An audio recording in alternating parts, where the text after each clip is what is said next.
Good morning everyone! So tara, punta tayo sa Taal, Batangas kung saan napakasarap ng lomi. Ayan, pumunta kami at kumain kami sa Esteban, Lomi at Parisan. So ayan, nakarating naman kami agad sa Taal, Batangas. Kaya eto, pahinga muna.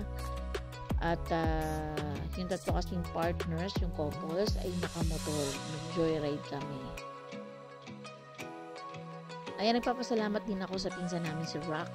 Ayan, dahil kami ay sinamahan dito sa Taal para pahinga at magbakasyon na rin. So yun na nga, itong lugar na to ay pagmamayari ng aking brother-in-law na si Raymond and family. So ayan, napakalaki talaga ng lupa nila dito. At saka maaliwalas, sobrang dami ng puno.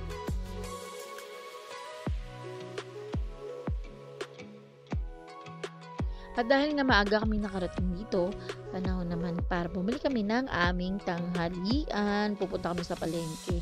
Actually, yung church, ayan na nakikita nyo, nasa likod lang po niya ng palengke. At ang street na dinadaanan namin ay nakapangalan sa Dawis family. So, ayan, ang sabi ni Raymond, dinonate daw yan ng family or ng lolo niya sa barangay para maging daanan.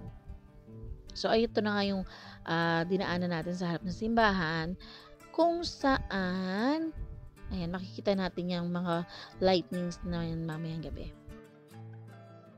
At ito naman ang orange house. Ayan, hindi naman halata masyadong orange. No? Nakikisabay siya sa 2024 lucky color. Okay? Pabalik na kami ngayon dito sa simbahan papunta sa bahay para makapagluto na ng tanghalian.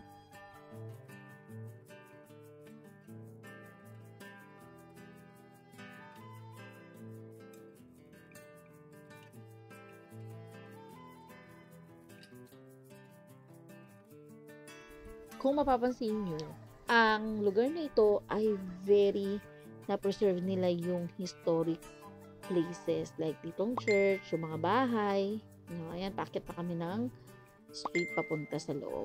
So, ito na nga. Lilipat na kami ng lugar dahil maggagabi na, walang ilaw dyan. So, lalapit kami dun sa malapit sa bahay.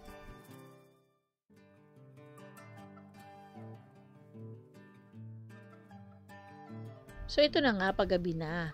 Punta na kami sa lightnings o pailaw ng Taal, Batangas. So, kung kanina nakita nyo yung dinaanan namin, ito po yun.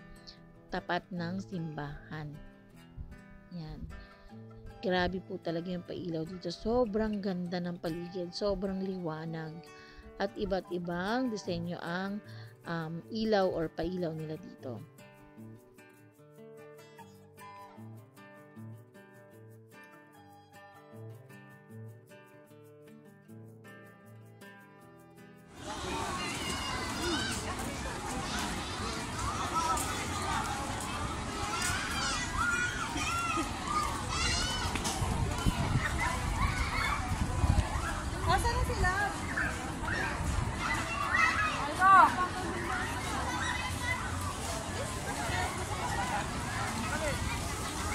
Ano yung butche? Butche? Sarap?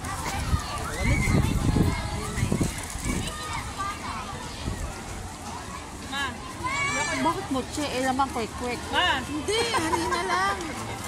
ha? Harina lang. Ma, Harina lang yan. magpa mukha kayo dyan.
Nandito na po kami ngayon. Ay, hindi naman. Hindi naman ako panot. Ba't ka nagdi-discuss sa iyo dyan? Tapos hindi din siya papansinin, no?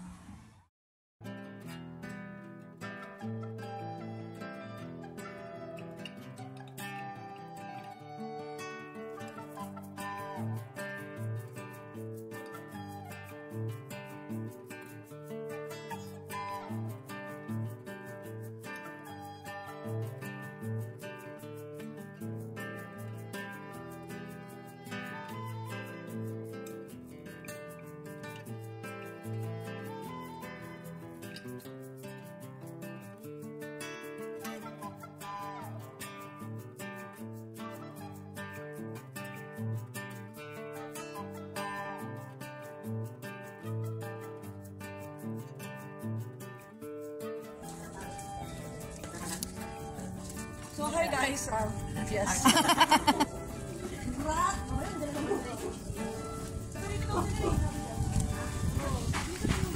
Bakit ganun?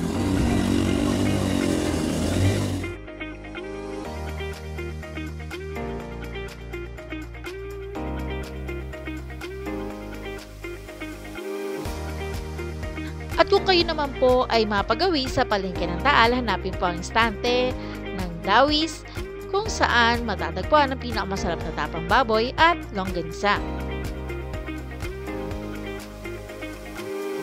Last stop, ang pinakamahalagang lugar dito sa Taal, Batangas, ang Taal Church.